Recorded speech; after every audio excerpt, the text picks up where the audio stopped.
Hi, gang. It's Patrick. And Kale. Coming up on today's episode, we're having a tea party and celebrating Kale's first episode as an official GDTD co-host. As always, we discuss the latest Disney news and we close out the show with some quick D. All that and more on today's episode of Gays Do the D. To all who come to this happy place, welcome.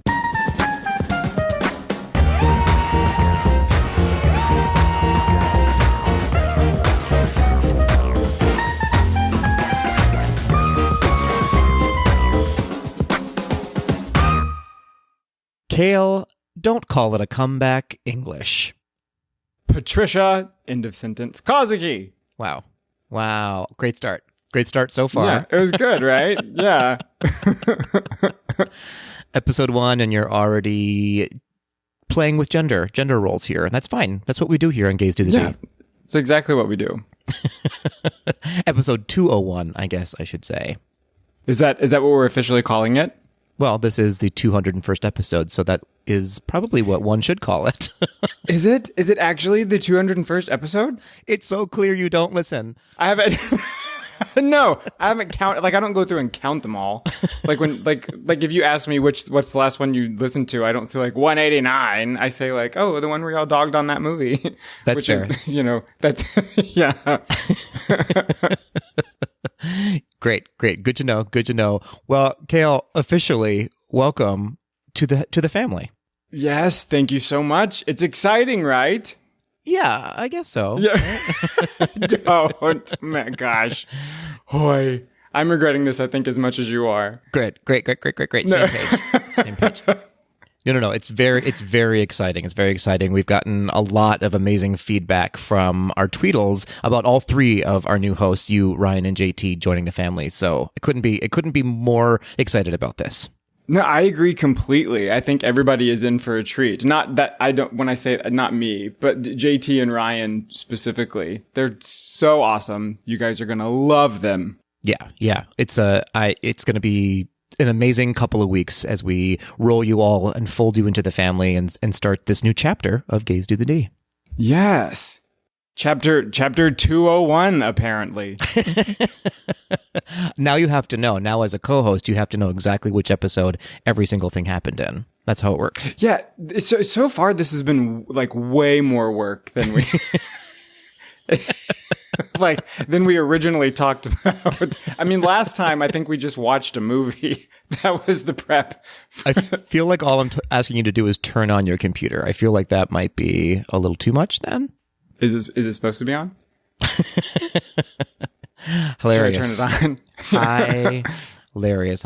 No, well, so speaking of all of this, we have to also thank all of our tweetles for the amazing messages that they've left for Adam. I know that he still has access to our Instagram, so hopefully he's looking at all those messages. I don't want to call anyone out specifically because they were all very similar in just that Adam will be very missed by our tweetles. He played a big role, obviously, on this podcast, and his absence will be noticed. Yes, absolutely. Adam was a really, really important part of my week every week. But no, everybody sent Adam some really, really sweet messages. Everybody was very welcoming to me and JT and Ryan, and very encouraging of Patrick, and happy that he's continuing the Gays Do the D legacy. I didn't see any of those messages so much, and I'm a little upset about it, but hopefully they'll be coming in soon. Yeah, those will be in tonight, right, guys? Yeah. I'm right on top of that, Rose. Yeah. Well, moving on. Speaking of saying goodbye to things, this is not the one that you think we're going to talk about. We're going to talk about something a little less heavy right now, but we're also saying goodbye to all you tweetles who may find us on Facebook, and I think there might be three of you out there are using our Facebook page. I think that Mark is one of them. Is he one of them? I actually do. Sorry, Mark of the Steamboat Willies. You're going to have to find us on Instagram because we are officially deleting our Facebook account. Bye, Flop Book. Wow. Bye, Flop Book. Wow. No, it's just one of those, we were cleaning up house a little bit, and Facebook, it has its problems. And so we thought, let's just cut it out of our lives immediately. Absolutely. I cut Facebook out of my life in January of 2020. I did too. Since then, Yeah. did you really? Yeah, I removed it from my phone completely. Not just my. I removed it from my life. I deleted my account. I said no more. And you know what's happened to me since then? I graduated college and got a job, and I hate it. That's a direct correlation. Life was somehow way cooler with Facebook all day. But, yeah. But maybe you got hired because they can't find all those crazy photos from Facebook. I also changed my Instagram name. So yes, that was it was all in the plan. Amazing. Well, if you were a follower of ours on Facebook, I sincerely apologize, but I'm actually not super sorry about it. Not sorry about it. Find us instead on Instagram or Twitter at the same handle at GDTD Podcast. Yes, because we have a Twitter. I think we do. I never really look at it. But I've never seen it. We will confirm we have a Twitter by the end Who's of on the that? Is someone episode. on that? Is someone on the Twitter? Right. We will what if we did? We need to make up like a fake intern that works for us. Tad. That's his name. Tad, could you check the Twitter? Tad's checking the Twitter really quick. We need someone to draw us a picture of what Tad might look like as well. Oh, okay, Tad contest. Here we go. Submit your portraits of Tad. Patrick and I will vote on them next episode, and that will be our new fictional intern. I like it. I'm into this. I'm super into it. So once again, goodbye, Facebook. We're going to re-record our outro to remove Facebook from that. It's as though it never happened. Bye. Bye, Felicia. Bye, Facebook. So I don't know quite how to make this transition because it is a horrible thing that we have to talk about right now, but we do have to transition to this somehow. So let's just rip off that Band-Aid. As many of you know, it happened a couple of weeks ago, and now that we're on a bi-weekly schedule, that's how things work. But we did say goodbye to the amazing, the iconic, the legendary Pat Carroll, who passed away July 30th. Yeah. It's so sad. I mean, she had an amazing life, but, you know, it would have been great to see her do more things. Yeah, absolutely. For those of you, I mean, listen, I think all of you know who Pat Carroll is, right? She voiced Ursula in The Little Mermaid, who gave us this amazing, unabashedly, I would say, queer icon for the ages. Oh, absolutely. Yes. But of course, beyond that, she had an extensive portfolio of work. In the 50s and 60s and 70s, she was on maybe every variety show that was available out there. The Steve Allen Show, the Danny Kaye Show, Red Skelton, and the iconic Carol Burnett Show. Also, fun fact, she played one of the Wicked stepsisters in the very famous 1965 televised Rodgers and Hammerstein's Cinderella. And some of you may know this. I know it very specifically. It's ingrained in my memory. She was the voice of John's grandmother in A Garfield Christmas and Garfield's Thanksgiving. I haven't seen either one of those, but I'm sure she was incredible. I think you were maybe not born yet. Born. Yeah. Probably. What were you, in your early 20s? I was just graduating college at the time. Okay, first of all, what college did you go to? Rude. We're talking about Pat Carroll right now. But yeah, what a loss. Don't you think? What a really detrimental loss to the community. No, absolutely. I mean, you know, she lived a long, really amazing life. I remember a couple years ago, there was a video of her on YouTube doing an interview where a lot of fans were sort of, I guess, campaigning for her to be the new narrator of the Haunted Mansion. And I remember her doing sort of like the narration of Haunted Mansion. And there was always this sort of, I guess, wishful thinking idea that would come to fruition one day. Yeah. It makes me sad now that it won't. But yeah, absolutely. I didn't know that. It's an interesting tidbit. I know that she loved working with Disney. In fact, she's quoted many times in several publications and has been on air about this, that when she played Ursula, it was her favorite project that she ever worked on. Absolutely. I mean, and I've always sort of wondered, because I know originally wasn't like famously B. Arthur was cast as Ursula. I've always wondered how much of Ursula's mannerisms Pat Carroll really did come up. You know, how much of the character they actually based off of Pat Carroll, because it just seems like the voice work and the actual animation work, they're just too seamless, you know? Yeah. I know. It's true. It's true. She will be very missed, and I imagine a lot of people have been watching The Little Mermaid this past week just in remembrance of the great Pat Carroll. Well, moving on yet again, before we get into the news, as per usual, we have to get into this week in Disney history. Kale, are you ready to fall asleep to my history lesson? Always. Good. Bi-weekly. Here we go. Let's do it. You're like, this is where I skip ahead 38 seconds. Right. Technically, I'm only on episode 2. Fair. Fair enough. All right. Well, let's start out, as per usual, with a birthday. And this one is a little bit related to Pat Carroll. You'll find out in just a second. On August 16th, 1946, actress, icon, and Queen Leslie Ann Warren was born in New York City. Now, many people remember Warren from the iconic roles in Clue and, of course, Rodgers and Hammerstein's Cinderella with the great Pat Carroll. She was also in Victor Victoria. But fun fact, it was actually Walt Disney himself who selected Warren to star in The Happiest Millionaire in 1967, which marked her feature film debut. The next year, she would star in the Disney movie The One and Only Genuine Original Family Band, and from there, she'd go on to appear in hundreds of movies and TV shows. I don't think I realized this until you just said it. Did she play Cinderella? She did. I mean, as far as I know, she played Cinderella. With my memory, she played Cinderella. If I'm wrong about that, someone will yell at us. But yeah, she was Cinderella. Oh, nice. Yeah, for sure. Amazing. Do you know her from Clue, or how do you know Leslie Ann Warren? Or do you know Leslie Ann Warren? I want to say the first introduction probably was Clue. Yeah. I remember watching Clue as a child, like in a weird way. Like I got ideas and stuff, and so we're going to dig into that later on. That's great to know. We can. Yeah, she's such an amazing, vibrant performer.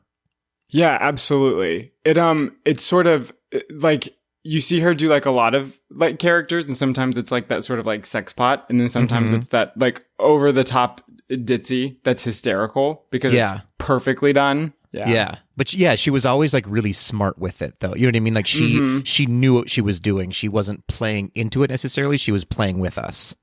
Oh, very much so. Yes. Always in on the joke. Absolutely. Well, happy birthday, Leslie Ann Warren. Moving on then, 36 years ago, Kale, on August 17th, 1986, the newly formed Pixar animation studio released its very first film, Luxo Jr., which premiered in Dallas, Texas. The film was just 2.5 minutes long, including credits. Luxo Jr. was of course, huge success, which led to the follow-up shorts Red's Dream, Tin Toy, which inspired Toy Story, and Knick-Knack. Pixar would use projects like Luxo Jr. to experiment with and develop their medium. 10 years after the release of Luxo Jr., Pixar would go on to partner with Disney on the blockbuster hit, as I said, Toy Story. And then 10 years after that, in 2006, Disney would purchase Pixar for $7.4 billion, with a B, billion dollars. And it all started with a lamp. Yes. So I love Luxo Jr., but personally, Knick-Knack is bomb. Really? The backing music to Knick-Knack. Ooh. It just makes me want to vibe. Like I could lay in the tub and just vibe. Yes. Like it makes me want to do better things, you know? Like this podcast, for instance. Like this podcast, yes. The idea came to me when I was watching Knick-Knack. I called Adam and said, Adam, you tired? You had enough? It's time. It's time. It's been a while since I've seen it. Which one is that one? What's it about? So Knick-Knack is it's like a snowman that's in a snow globe. And he sees like a sexy mermaid toy. Or no, not a mermaid toy. Sorry. The mermaid toy's at the end. He sees it's like a doll that's like, she's sort of at like a fake pool in the room. And she's like sort of looking at him sultry, like, I love pink, like snowmen or whatever. And so he's like, gotta get out of the snow globe. Gotta get Blondie. And so he like does everything he can to get out of the snow globe. And I mean, everything. He does, like, he somehow lights a fire in the snow globe, even though it's full of water. Like a ton of stuff. Tries to blow it up and then ends up pushing it off a shelf, going through like a trapdoor in the bottom, right? But then he lands, ironically, in a fishbowl. So he's just in a bigger snow globe. But then in that fishbowl is a sexy mermaid toy. So you've just described the entire film for us, so none of us need to see it anymore. I mean, it's like 20 seconds long, so yeah, I think I just made it longer. I think you added a few things on your own. So well done to you. Well done to you. How do I say this? It's crazy that Pixar started 36 years ago. That seems like a long time, but it also seems like 14 minutes when you think of all of the content they've pumped out in that 36 years. Absolutely. You know, it's funny because I remember like when Toy Story came out thinking I would like, you've never seen anything like it before. Do you know what I mean? Yeah. And now it's like when I watch the first Toy Story, it's like sometimes it's almost difficult to watch. It's like watching The Sims. Yeah, that's exactly what it's like. Yeah. It's like watching The Sims. It's like remember when you were like 12 and you'd like put your Sim in the bathroom and remove all the doors and just slowly watch it like starve to death and stuff. Wow. This got dark so quickly. It just immediately. I'm just saying that's what I used to do with toys. That was my Toy Story. Wow, that would have been a very different movie. I was Sid. Perfect. This is such a great introduction to you. Your very first episode, we've learned that you like to kill toys. Okay, great. Noted. Well, on that note, thus concludes this week in Disney history. Hey, Patrick. Yes, Kale. So I know that I'm new, but how about some news? Okay. It was pretty sick. I want to just like let all of our tweetles know that I allowed Kale to come up with a transition on his own to go into the news, and I want you to work on it. I want you to work on it a little bit. No, yeah. Kale crushed. Think it over a little bit, and then get back to me. And in the meantime, right. Let's get into news. Yes.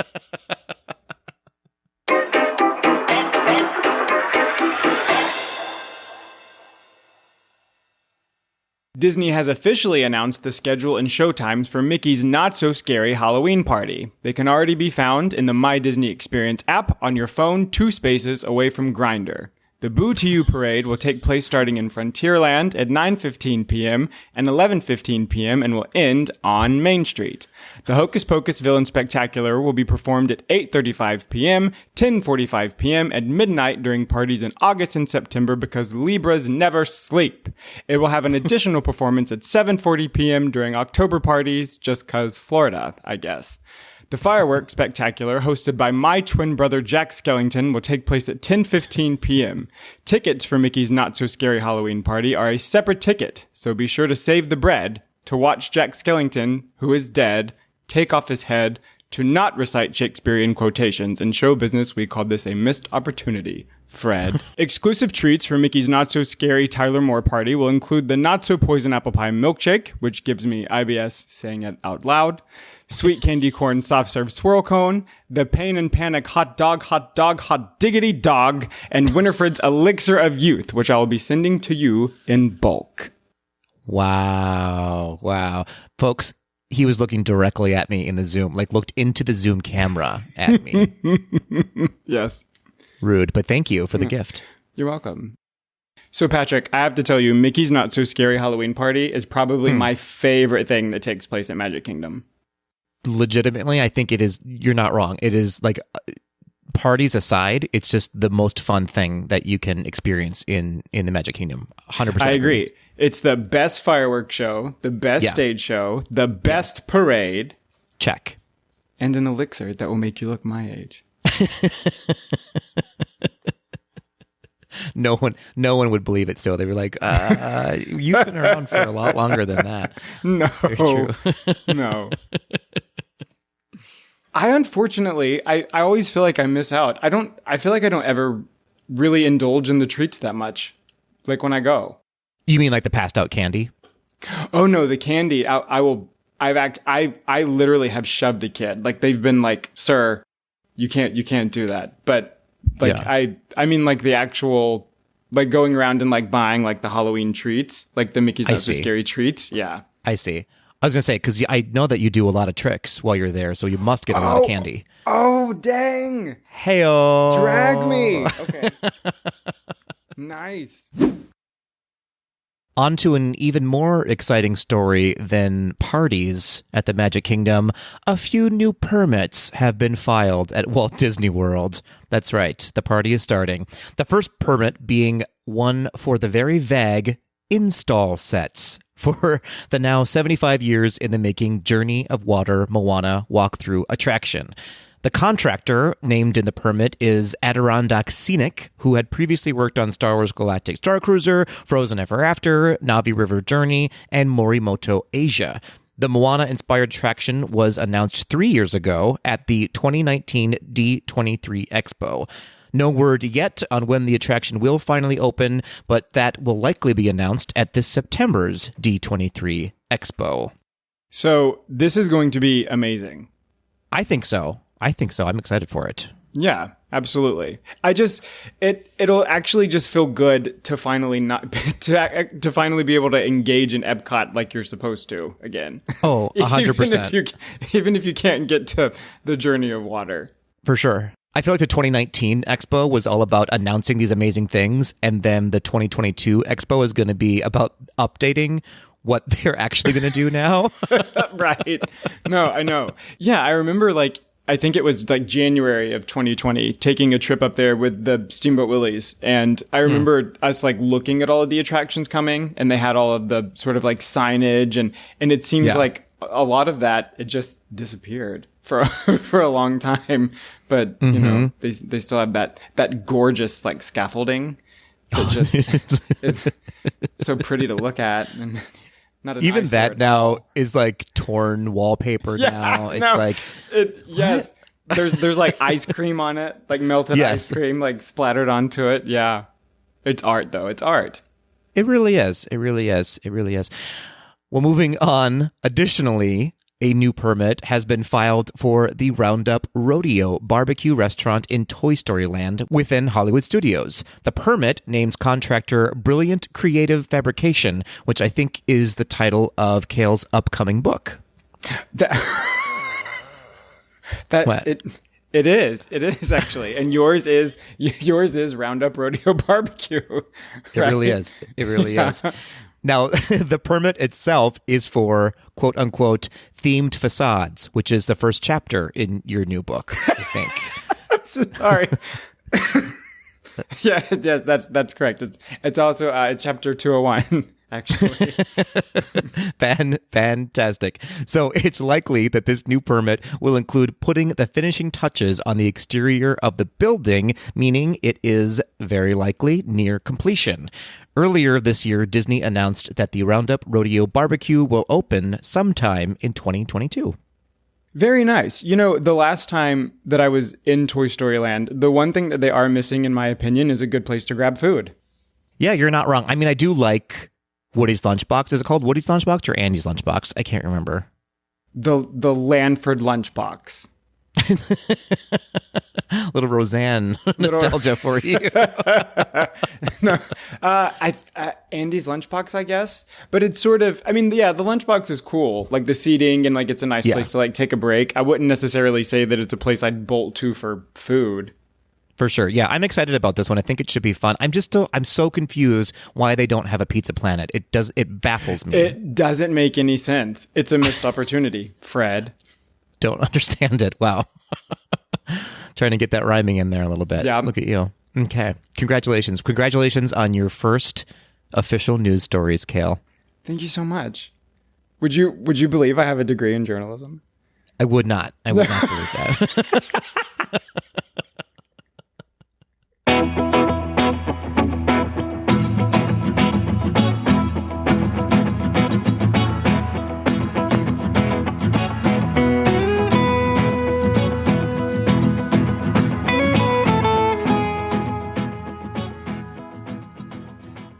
Kale, I have to say, this is going shockingly well.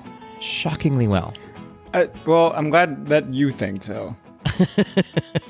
I was told I would be doing this with Adam, but I guess What a disappointment that must have been when I came on Zoom. You're like, okay. I misread the assignment. Right. I didn't read the fine print of the contract. So, all right, here we go again. There's still time. There's still time and hope, everybody. Yeah. Just give it a few episodes. I'll be replaced immediately. No. Totally fine by me. Totally fine by me. Just kidding. All right. So here's the deal. You've been on the show before. Yeah? I have. Yes. I don't know why I asked you that because you were on the show with me. Like, I know that you were on the show before, but I asked you anyways. Yes. We were. As a matter of fact, I think we have what is the longest episode in GDTD history. I do think we have the distinction of having the most unnecessarily long. Well, I mean, yes. You and I had a phone conversation the other night that could have lasted 5 minutes, and I think it lasted an hour and a half. So that's typically our banter. But also, we were talking about a movie that we both absolutely loved. So it was a recipe for a long disaster. That's true. We had passion about our topic, and we also go off on tangents. That's right. Yes. This time I think we'll be fine because I am not passionate about this topic, and the topic is you. Is the topic? Yeah. Yeah. Okay. Well, sucks for you because this is my favorite topic.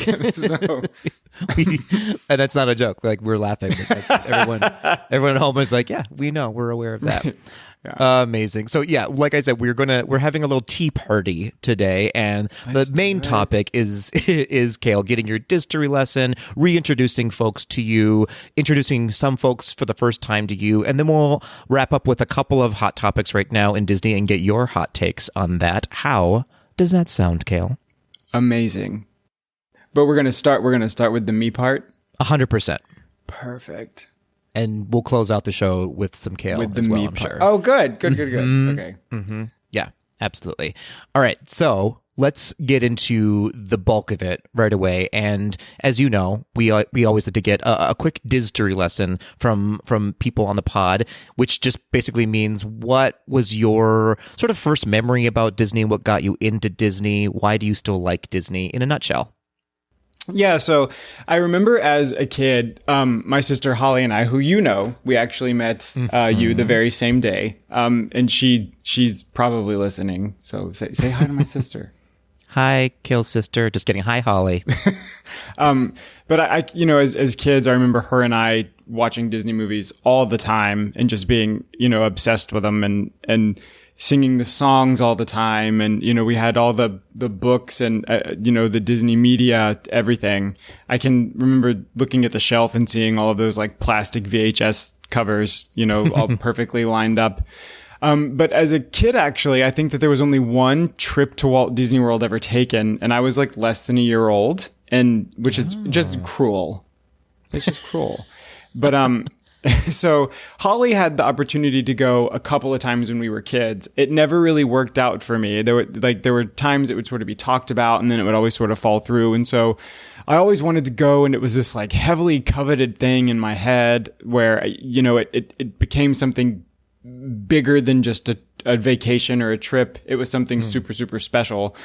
And so I remember being in my early 20s and would sort of be like dating, and, on a first date, a guy will ask you, like icebreaker questions, where, if you could go anywhere in the world, where would you want to go? And I would always say Disney World. And he'd be like, oh, I'll take you to Disney World. And I'd be like, no, thank you. Because it was always so special. I didn't want to like my first picture in front of Cinderella Castle to be with what's his face or, whatever.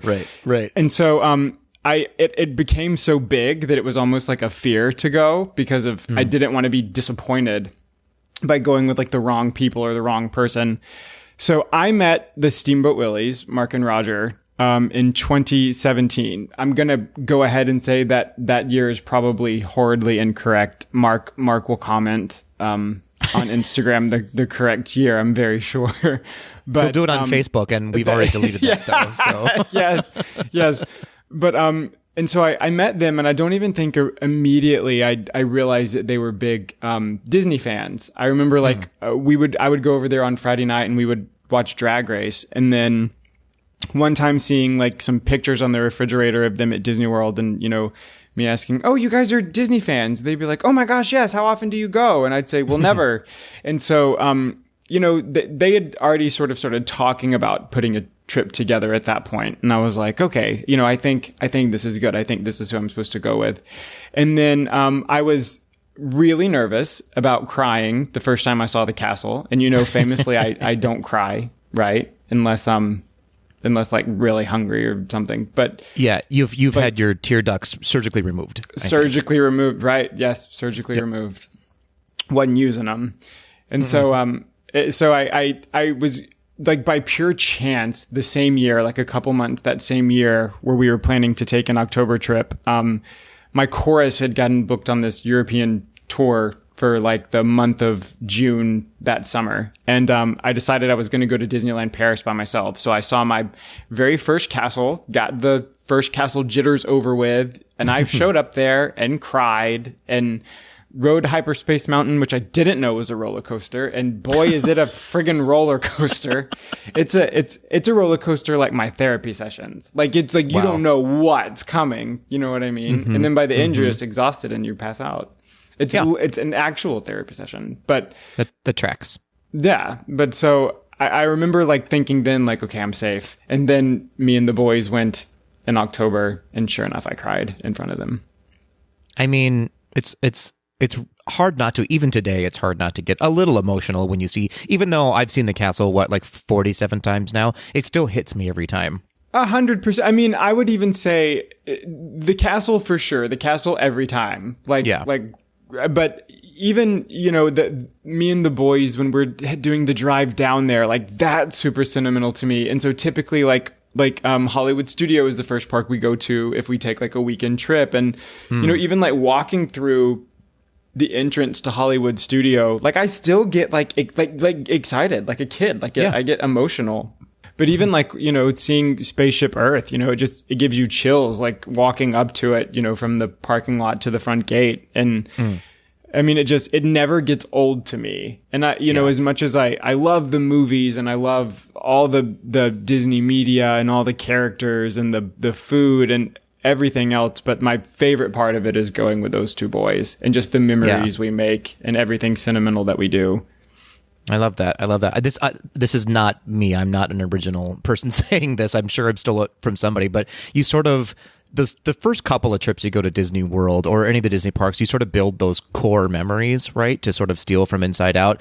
And there's an interesting expectation sometimes that when you go back, it'll be exactly the same. And it's not going to be the same the first time you see it, but you sort of start to pivot and build other or additional or addendums to the core memory, right? And they turn into more relationship stories than just like first time experience stories, if that makes sense. Oh yeah, I couldn't agree more with that. So it's funny because when me and the boys go, it's sort of just nonstop belly laughs, just three friends having the best time in the entire world. If Steve and I go, it can be very romantic. And then like one time me and Holly took my niece and nephew, and that was just, I mean, seeing the joy on their face, that's a different type of sentimental, you know what I mean? And so I would say that, there are memories made, each and every time you go in different ways. And I think that's what makes it so special.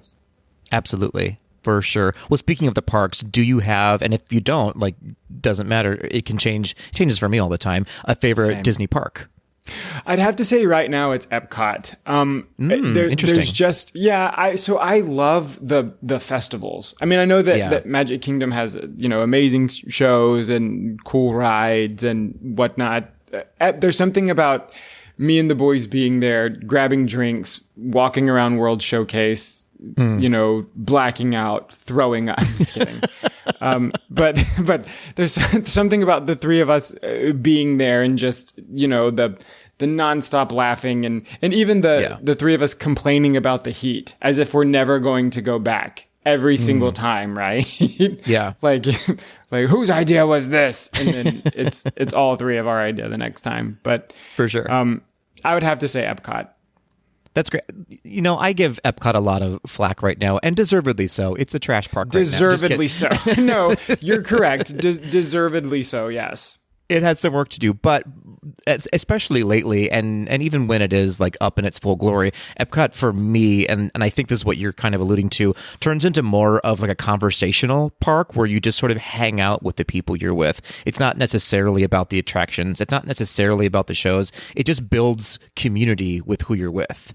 That's the perfect way to put it. I don't think it ever really occurred to me until you just said that. One thing at Magic Kingdom, I think sometimes it can be overwhelming when you go, is this forced itinerary that you have in your head, right? Yes, do you get what I'm saying? Like it's sort of, I mean, you even like time, like when you want to grab food, or because typically like we want the cheeseburger spring rolls, right? Which right. Yeah. And so there is sort of this like itinerary, like this, like, come on, keep up kind of thing at Magic Kingdom that I don't really feel at Epcot. But that makes a lot of sense. I never really thought about that until you just said it. But I think it's sort of a no pressure park, if that makes sense.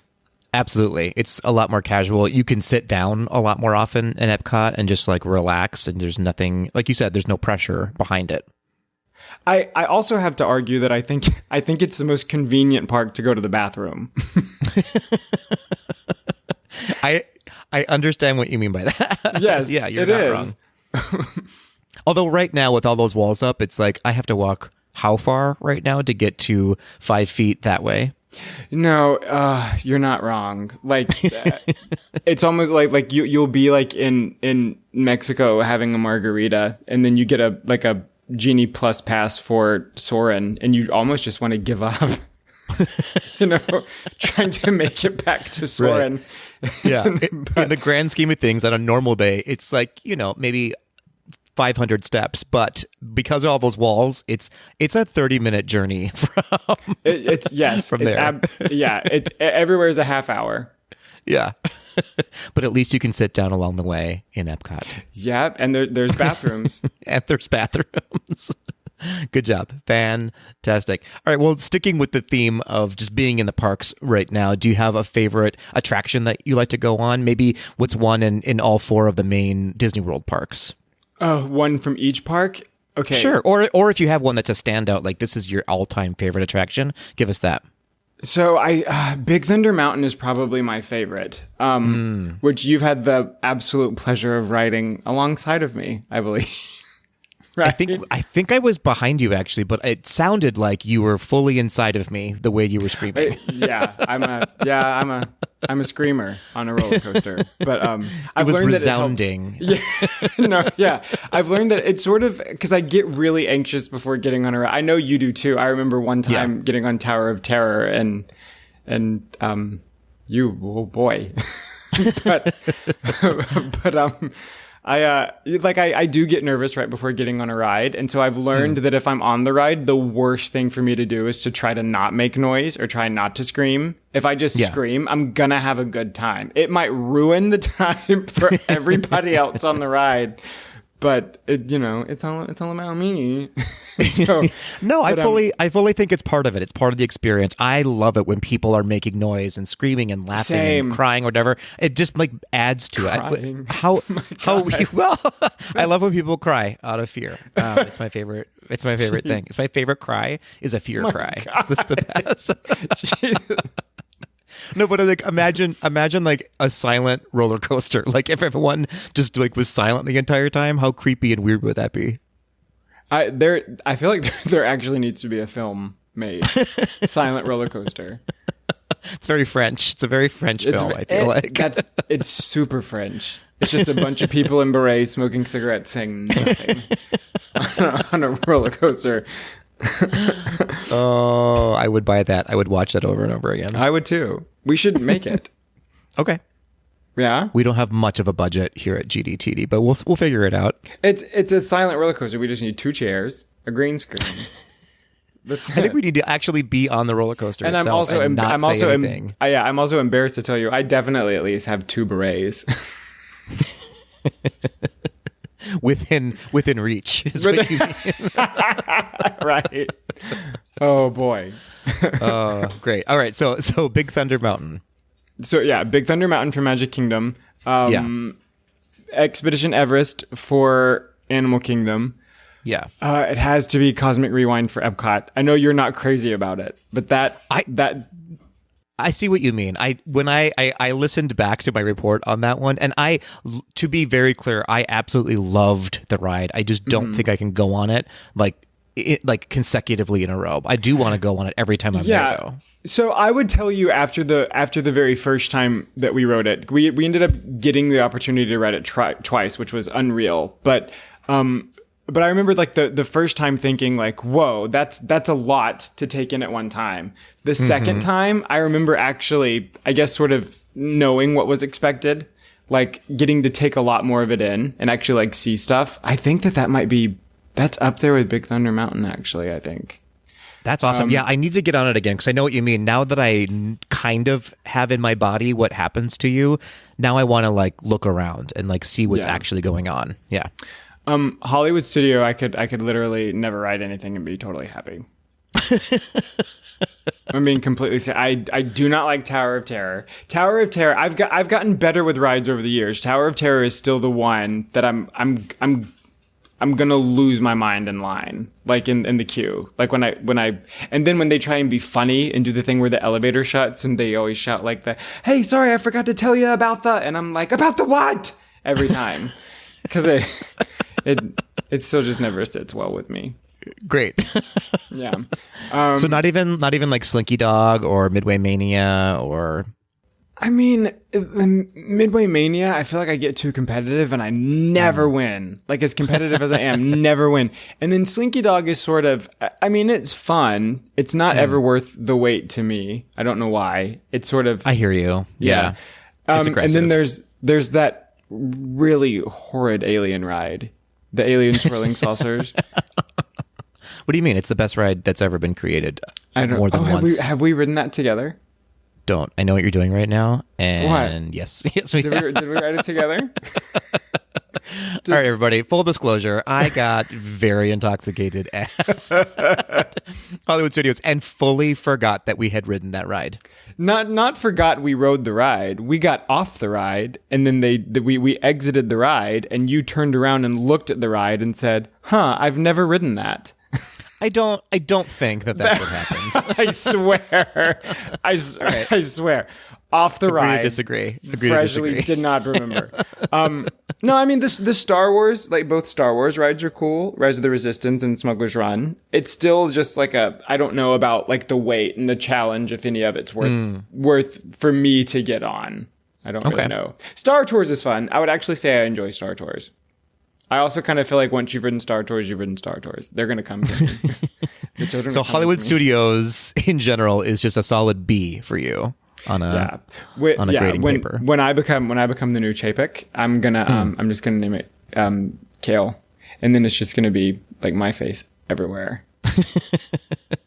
Fantastic. All right. Okay. Great. Well, let's move on to one of my favorite topics, and that's food. Is it food? I took it right out of my mouth. Literally food. You've literally taken food out of my mouth. I'll take the cheeseburger spring roll out of anybody's mouth because those are so good. and hard to come by. Sometimes you have to fight. Sometimes they can be, yeah. Yeah. I've seen people get pretty upset over those. I said I was sorry. I accept your apology. So those are a favorite of yours. What else do you prefer to throw in that mouth in Disney? Ooh, I really love. I love Dole Whip. Are you a Dole Whip natural or a Dole Whip float? Oh, I love a float. I like the float. Yeah. Mm-hmm. I like with the pineapple juice and then I really really love, but I can never start with it. So if like at Epcot doing like food and wine or something, when you have the one that has is it coconut rum? Is that what they put in it? Oh, I don't know. I never have the one that's alcoholic. I don't love the flavor of it for some reason. Oh, well, no. So it is like sort of. I couldn't start with it. I have to be a little bit blitzed before before you can eat alcohol with a spoon. You sort of have to have a buffer, and so yeah. But I do absolutely love it. So what about like a sit down restaurant? Do you have a favorite sit down place that you like to go? Oh, probably. Okay, I love Brown Derby. Yeah, you and I have also gone to Brown Derby together. We have. That was the start of the downfall of my It was evening. the flights. The flights we took off. Yeah, They'll get you. They'll get you every time. They will. I have actually. When I go, I love a margarita though. So when I go, I only have ever had the margarita flight. Oh, see, that would. I feel like their margaritas for me are just too sweet. I'm not my favorite. Oh, I love a margarita. So you get the martini Fair. flight then when you go. I do. I prefer Yeah. like a vodka martini flight. Yeah, I think Roger's I think he always gets the martini flight too. I've never really had it though, but yeah, brown derby and then that Cobb salad. I always get mine with extra Cobbs, and they never think that's a funny joke. Nobody ever thinks that's a funny joke. I don't know why. It's no. perfect. Everybody hates it. Can I please have extra Cobb? And then it never lands. Well, we can't always be perfect, Kale. Okay. All right. And that only holds true apparently at the Brown Derby for you. Right. Amazing. All right, let's move on to like shows. Shows at Disney. Do you have a favorite show? Are you a person who likes to watch shows at Disney? Yeah, absolutely. So I would have to say that it's definitely the Mickey's Not So Scary Villain Spectacular with the Sanderson sisters, for sure. Mm-hmm.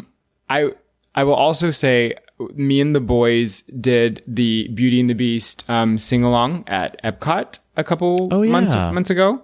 And it is not a full sing-along, full disclosure.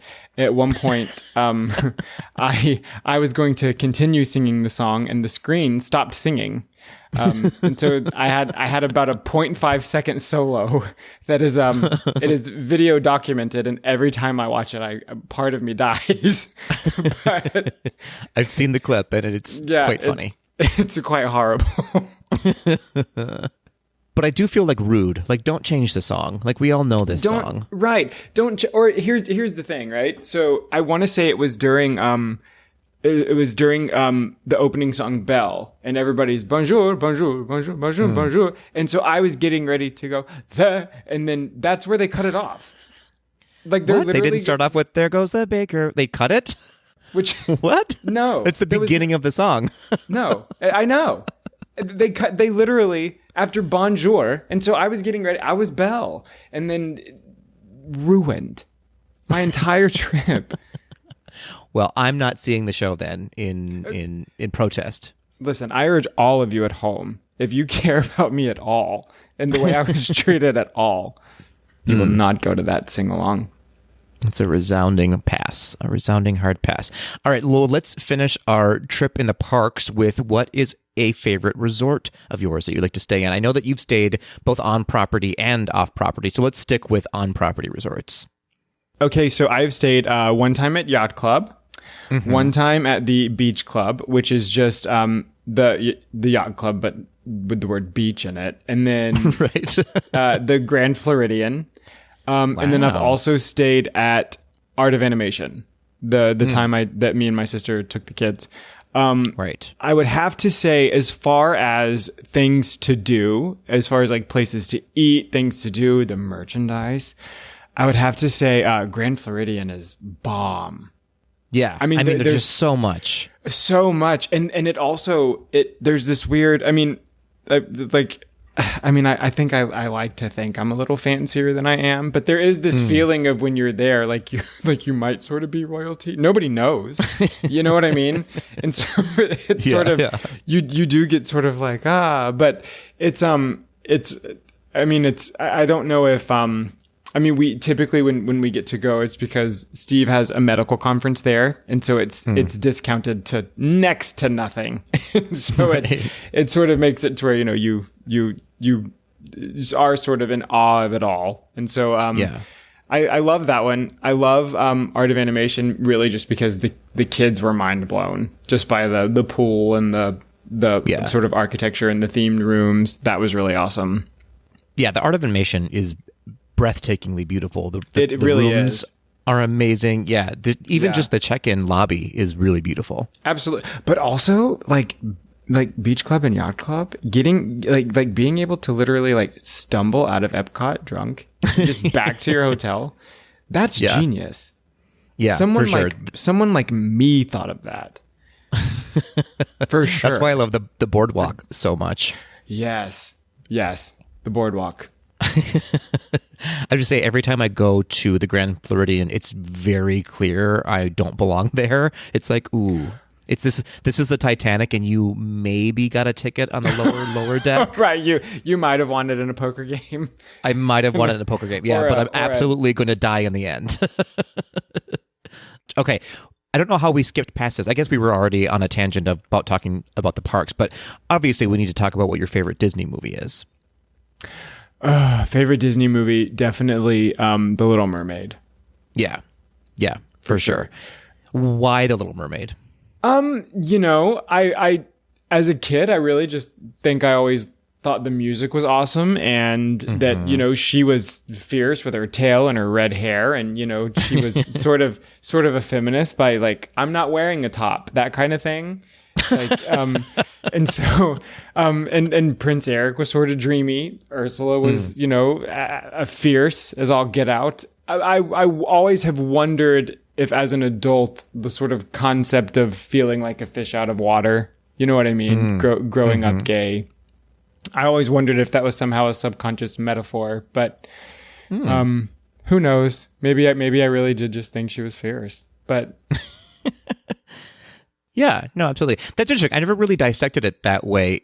When you're in your comfort zone, like as someone who's gay, and you have your voice, right? You have all the things that you're comfortable around. Yeah. You have all the people, and then when you go somewhere else, like you go to college for the first time, or you go to a state that maybe isn't as accepting as of gay people, then you sort of lose your voice and you lose your way, and you don't know how to get out. That's an interesting way to think about that story. No, absolutely, it is, for sure. I mean, quite literally, it's a story about a fish out of water. You know what I mean? Right. And so it's the perfect metaphor for that. I don't know necessarily if I realized that watching it as a kid, but I do think that it probably spoke to me on a deeper level than I realized as a child. I think those things, I think children are smarter than we give them credit for. Whether or not it's like intentionally there, it's somehow subliminally there. I hate when people say that. Children are dumb. It's whatever. But I also have to tell you, and I actually don't know if you and I have ever discussed this movie as friends, but and I randomly was thinking about it the other day. Saving Mr. Banks always makes me feel good. Always makes me feel like on top of the world, best mood ever. I do love that movie. As tragic as some of the storyline is, it's 100%, yes. It's so fun. Like Tom Hanks as Walt Disney is amazing. I know. Seeing her in the hotel room with the big stuffed Mickey Mouse and the Donald Duck and all those toys and stuff. It's so interesting and fun to watch. I love that. We have not talked about it as friends, but I think that we've talked about it as enemies a little bit. We definitely did. I definitely called you a PL Travers one time. Yes. Because you were being a PL Trevor. Very that. But it is sort of like you said, though, it is sort of relatable, because I think, when she walks in the hotel room and she sees that giant stuffed animal and she sort of rolls her eyes. How many people have come into your home and seen your Disney stuff and rolled their eyes? It happens, Yeah. And so it's sort of, and you do sort of feel like that Walt Disney need to like sort of convert them, right, to the good faith. Yeah. But it's that to me is like an always feel good movie. Yeah, absolutely. I mean, and because it's tied to Mary Poppins, all of that. I mean, there's just so many things to pull out of it. And the historian in me too. I love nostalgic Disney. Same. I don't know. You can cut this out if you want to, but this might be a spoiler alert. But on our upcoming episode, you and I's upcoming episode, we may recap Waking Sleeping Beauty. Possibly. Who can say? Yeah. Okay. That means he doesn't cutting... he doesn't like, he's looking at me. No. I'm just letting you know, I'll be cutting a lot. Like, you will barely be in this episode, so I will be cutting a lot. Wow. Okay. Okay. Cool. I'm just going to add all of my answers, so I'm just actually interviewing myself throughout this part of the... Oh my gosh. What if? JT and Ryan, this has all been a big joke on us. Read your contracts now. Read them now. Amazing. I love that. Okay, so I feel like that's a good amount of Dizstery from you. I do have one follow-up question, though. Do you have something on your list, like your immediate Disney wish list that you haven't done yet? So as far as something I haven't done, I don't know if there's anything on that list. I can tell you that I'm so excited for the live-action Little Mermaid. I can't stand it. Like, like I sort of like hate like when things get leaked. But it's like every time I'm going on like scrolling through Instagram and see like a leaked photo or a leaked like script page or something, it's like all it does is make me more excited. I can't wait to see what they do with this movie. And Halle Bailey, I mean, my gosh. My goodness, yeah. I know. So my wish list would be that opens friggin' sooner. When is it supposed to come out? I don't even know anymore. I feel like it's not going to come out for like 7 years. I want to say it's March 24th, 2023. What just happened just now? That could be, I know, sorry. That could be incredibly wrong. I'm sorry. But I want to. You said a lot of numbers though that don't quite go together in a full year. So was March it 2023? 4th, 2023. Yeah. Got what it. Did I say? Fully on board. I think that's what you said. You just said it again. March 24th, 2023. Is that what you're saying? Okay. Yeah, March 24th. Hold on. We're about to. Through the magic of editing, we're going to splice in exactly when it is right here. May 26, 2023. Do you love my ability to recall dates really quickly? I like my ability to edit so we all know what exactly happened. Right. Amazing. Yes, absolutely looking forward to Little Mermaid. Which I guess, leads us into a couple of new topics. We don't have a ton of time, but we have some things to talk about. I want to get your opinion on, and I'll share my opinion on it. That's why it's a tea party. So let's just start with the heavier one right now, because you kind of just went to the Disney parks, and I was there recently. And something that we were going to talk about in the news, but we decided to pull it so we could just talk about it here, is that Disney has now officially removed all of their COVID-19 restrictions, meaning even all of their signage is gone now that it ever even existed. Are we there yet? What are your thoughts? And I feel like let's just be real about it, and we're all on our own journey, so don't feel like you have to sugarcoat it or whatever. Yeah, I mean it's sort of, you know, there's this place that I'm in where it's sort of, I guess sometimes I get stuck between, you know, life needs to go on and also us needing to be safe. I don't think I can necessarily stand by them taking away all warning signs. I think that, you know, it just sort of, in a way feels like it's being ignored, you know? Yeah. I'm not saying that they have to be, overly cautious if they feel like they shouldn't. But I think the warning signs, the removing of them, it sort of does ignore something that's not yet done. And, you know, I can't really, I mean, I guess like in my head, I'm trying to justify if it even would make a difference, right? Like how many people actually read them and follow them and, you know, pay attention to them. But, that's a good point. Yeah. It also is a real shame too, how many people have to be told by a sign to wash their hands. I mean, you're not wrong there. Here's what I'm as you are, I think I'm a little torn on it too. One, like I fully understand that we are going to Disney to not forget about life, but we want to escape a little bit. But the reality is you can't escape it, right? It's not something that's gone yet, as you said, and it almost feels a little irresponsible to believe that it is gone for a hot second, because absolutely we all have to be careful. And I do understand that they're sort of following the lead of the rest of the country, and that people aren't wearing masks anymore. It's just not a thing that's happening much anymore. A lot of people still are, and more power. I am in some places as well.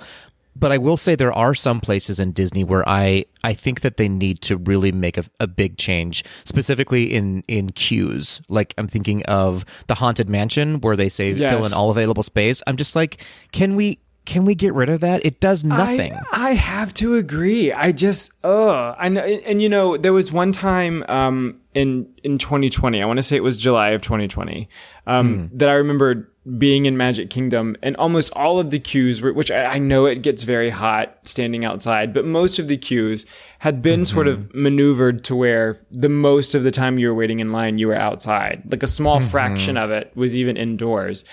Yeah.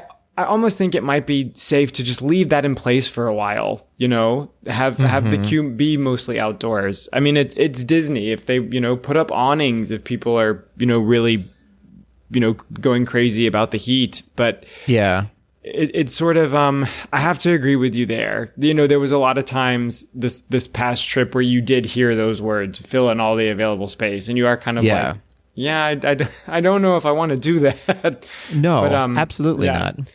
And then I still do think just because the monorail does get so crowded, I do think masks should still be mandatory on the monorail. But I didn't hate those partitions that they had in the buses and on the monorail. I was like, I'm kind of here for those. Same. It sort of makes me feel like Beyonce. If there's a partition anywhere, so like. It should make you feel exactly like Beyonce. I would go back to, and it makes me think that Disney just needs, and it's Disney, they have to get more inventive with this stuff. I know that like the stretching room, for instance, in going back to the Haunted Mansion is iconic and people would miss it, but there's got to be a better way to do that doesn't force 57 people squeezed together in a room literally with no windows or no doors, right? Like that is a COVID nightmare. No, it absolutely is. And I mean, and it's not even, I mean, if you think about it this way, sort of, it's even that way for Cosmic Rewind, which this might be a spoiler for some of you. I'm not trying to spoil the ride for some, but it's, and that's a fairly new ride, a ride that opened during the pandemic. And so it's sort of, I mean, even in my eyes, it's sort of, okay, maybe have that debut later, right? The sort of, and I guess it just sort of, it feels like we're not quite ready. It feels like they're sort of taking a step that I don't know if most of the world is ready for. Yeah, I just think there's got to be a more inventive mix of the two to please the people who want that and to accommodate those who are just not into it and not ready to do it. I agree. And that is why Patrick Kozicki and I are now the official COVID Task Force Avengers for Walt Disney World Resort. Do that. The yeah, perfect. Yes, that was good. Thank you so much. All right, great. So we've solved COVID safety within Disney.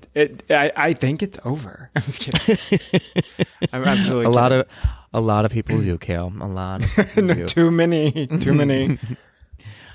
All right. Well, brightening things up a little bit, I want to get your hot take on Magic Band Plus. Thoughts?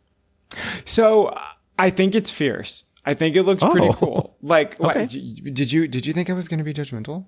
No, I just know that I am. So I expected you to really just follow suit with whatever I think. Oh, okay. No, I do think it's cool. I like the concept of like it interacting with like fireworks and shows and things like that. I think that's really neat. I don't understand if I know how useful of a thing it is. I kind of feel like if you've seen your wrist go crazy during fireworks once, you might have seen your wrist go crazy during fireworks enough. I mean, it's sort of, and they're also crazy expensive, which I understand there's technology in them that, are, they're also not the cheapest of bracelet, which is quite frankly what it is. Bracelet. Fair. Yeah. But, fair enough. But I also feel like I have too many magic bands I already love to sort of now go down another rabbit hole. Yeah, I applaud the inventiveness, and I imagine there's more to come down the road, obviously.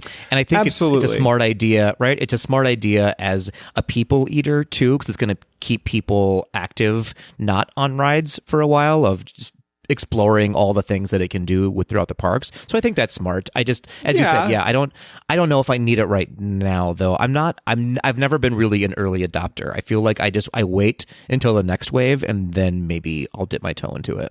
Yeah, that's typically, I would say the same about myself. I know that like I see them on Shop Disney, and there's only like I've toyed with the idea of like buying them, like trying them out the next time I go. It's funny because I typically with things like this, they sell out really, really quickly. And I've actually only seen one Magic Band like sell out of these Magic Band Pluses. And so I wonder, are they not actually as in demand as Disney maybe thought the rollout was going to be? But yeah, hard to know. Yeah. You don't know?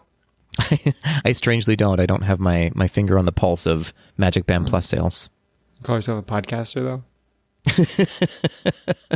For like, I mean, years technically, you're a podcaster now too. So,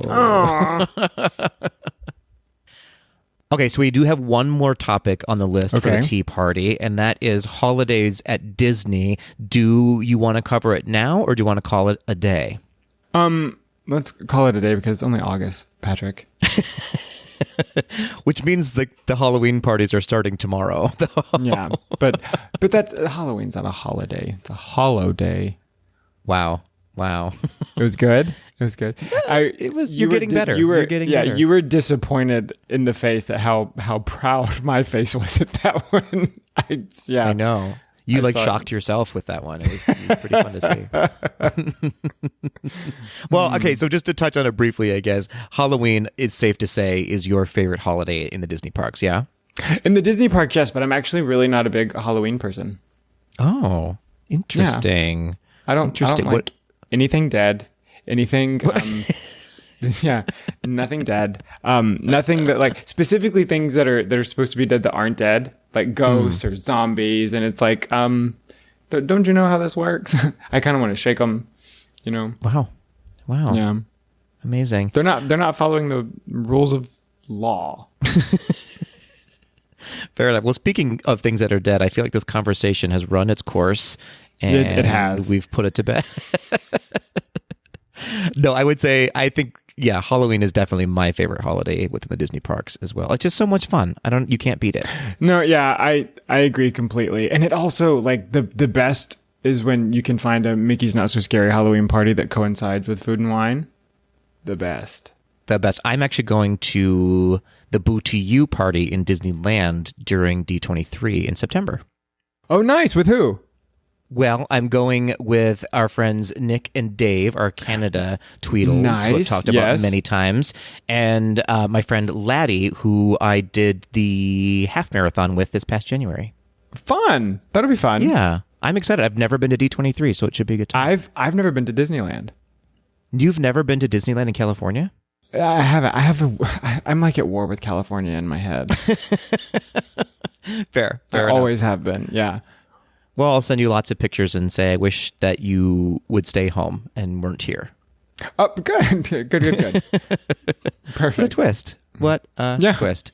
Well, Kale, it has been a treat, as per usual, a trick or treat to get to know you more on the podcast. Hopefully, our Tweedles have a little bit more of a sense of where you're coming from when you're talking about Disney and your humor and what you're going to bring to the pod in the future. Well, I can't tell you what a treat tonight has been, and I so look forward to doing this again with you if you have me back. If if by chance JT and Ryan just really bite the dust with this, and they don't replace me immediately, I can't wait to come back. Well, Tweedles, if you do want Kale to come back, or if you don't, I'm just kidding. No, but do, do write into us and let us know any questions you might have for Kale for next time he's on the pod, which will be probably in a month or so with this new rotation. Or if you have questions for JT or Ryan in an upcoming episode, please reach out to us. We are on all of the social medias except for Facebook now, on Instagram and Twitter at GDTD Podcast. Or you can leave us a voice memo or email at info@gaysdothed.com, an email address I knew about prior to 30 seconds ago. Disagree. This is learning. I think today you learned what Gays Do the D is. I did. What an adventure. Yes.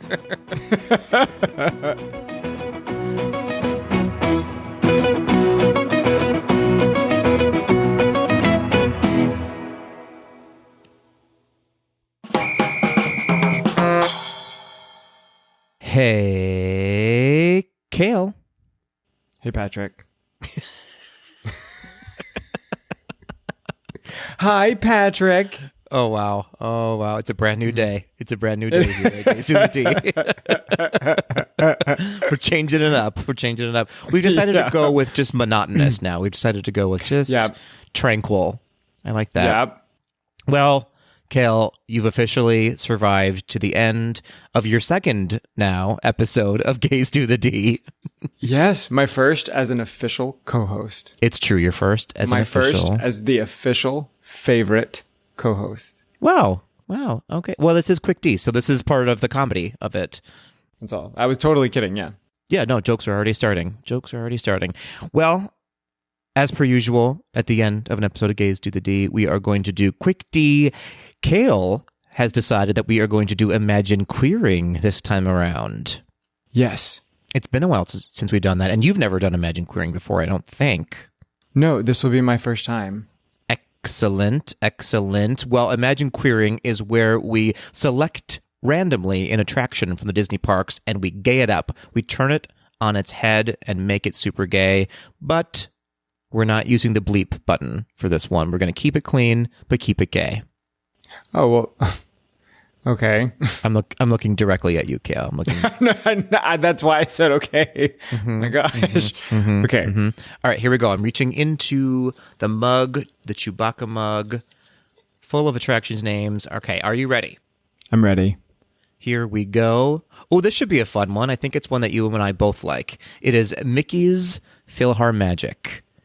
Okay. Okay. Hoy. Okay. So do you know that that animatronic Donald Duck butt that's coming out of the wall? Oh boy. All right, we got to start over already. I'm just okay. I'm sorry. I'm sorry. Okay, so I know that this isn't super funny, but what if though, instead of Mickey's PhilharMagic, it was Mickey's Gay Man's Chorus? It's definitely Mickey's Gay Man's Chorus. Right? Yes. I think that would be super fun. Yes, it's exactly what it is. And so it's just a bunch of like dramatic queens singing Disney's pop songs. Yep, and it's still in 4D, but it's 4D like how we say gays do the D. It's that kind of D, right? Mm-hmm, see, and I didn't say the word, so you can't fire me. Well, I can still fire you, but okay. And then let's. Oh, this is a rough one. The 3D glasses are definitely Prada. Hoy, the smell is even like the pies Careful. and stuff. It's Careful. all Stetson. Okay.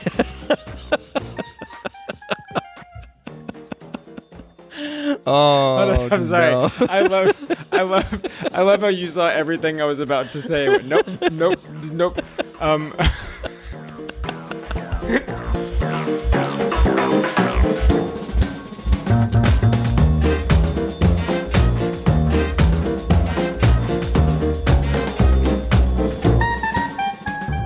That will do it for this episode of Gays Do the D. Thanks for listening. To become a patron of the podcast, visit our website at gaysdothed.com/donate. For a donation of any amount, you can receive exclusive Gays Do the D content and help us continue to bring you the very best Disney news and discussion.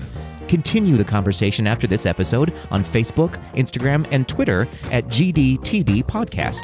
Submit your questions or show ideas to info@gaysdothed.com. Have a great week, everybody. See ya real soon.